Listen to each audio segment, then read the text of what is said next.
Hello again, everyone. So we are at the discount markups and commission word problems. Another way that these percentages are wildly useful to be able to work out if you're ever working in any kind of sales job or around, honestly, anything. Working in a company, they're going to buy something for a lower price than what they sell it for. That's called a markup. If you get paid based on how much you sell, that's a commission. If you're out shopping, then you're looking for discounts, right? Like this stuff is everywhere, and we only teach it like once in seventh grade and be like, you got it? Good. I hope so, because that's the last time you'll see it. It's kind of dumb. So we're going to refresh on it and hopefully get a little bit better at doing it. So Vanessa earns a base salary of $400 every week with an additional 5% commission on everything she sells. If she sold $1,650 worth of items last week, what was her total pay? Well, first off, this isn't the answer, but I know it can't be lower than $400. That's what base salary means, is that even if she didn't sell a single dime, she's still getting paid $400. Now, on top of that $400, we're also going to have, so this won't be my answer, but just as a note, I'm going to have some more that comes from the commission. So to do that, here's my little squiggly. Here we go.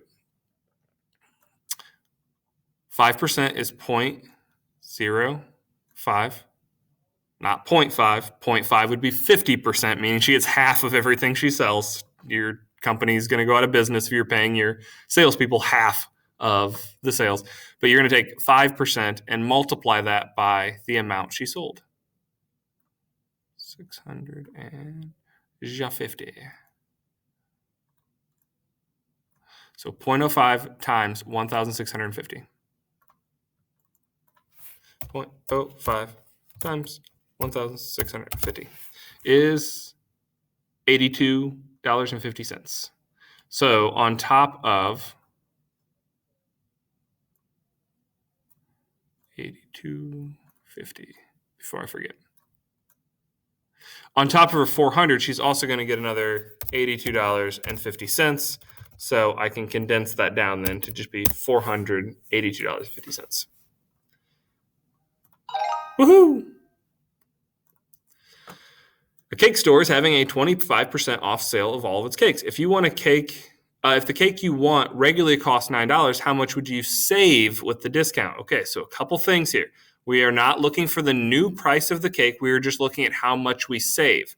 So if it had asked how much is the cake now, like if it's normally $9 and you get 25% off, how much is it now? We would actually want to use the 75%, because that is the percent you still have to pay. Percent. So if we were looking for the new price of the cake, well, we would look for the new percentage you have to pay. Like if there was no discount, you would pay 100% of the $9, which is $9. If it's 25% off and we wanted to know how much the cake costs now, you would have to use the percentage that you're still paying of that $9, right? So we'd use the 75%. But that is not the case here. That is not the cake. That's dumb. We want to know the amount we save, so we'll use the percent that we save. We'll use the percent we don't have to pay, because that represents how much you're saving, right? So I'll use 0.25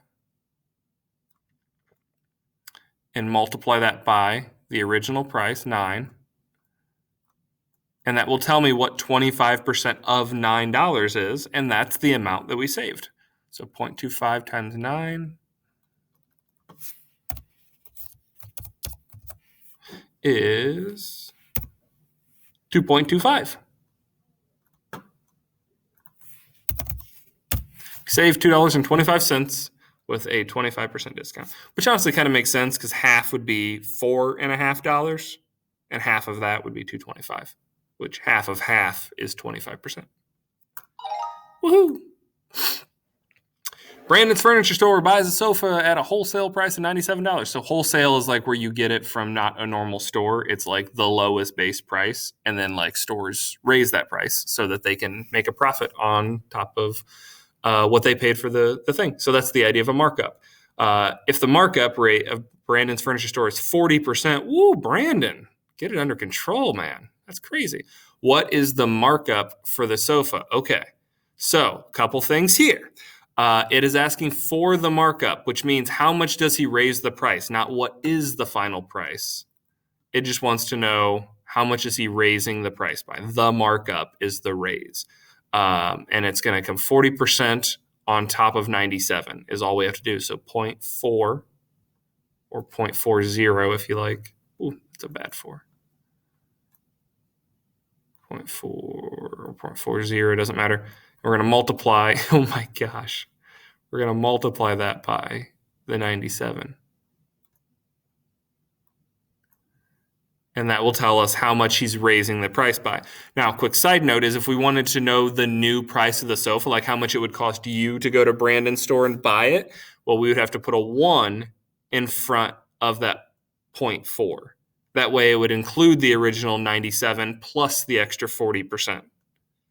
Or you could just do this math and add it on to 97 by hand. Like either way works.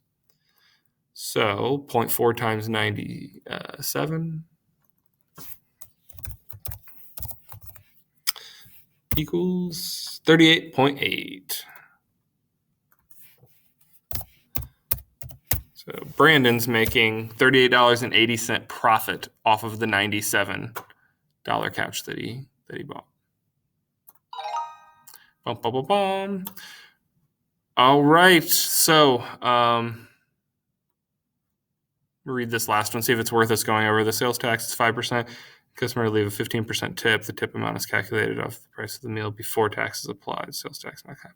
If I had a more than $15 meal, how much money will I have to pay with tax and tip? So basically here you just want to take the $15 and find out the 15% and find out the 5% and do them separately. So you'll find those two numbers and add them both on onto the 15. So we won't go through all that, but that's the general idea. Sometimes you do multiple percentages off the same number. It's not a big deal. You just a little bit more time consuming. So if you have any questions, let Azami know.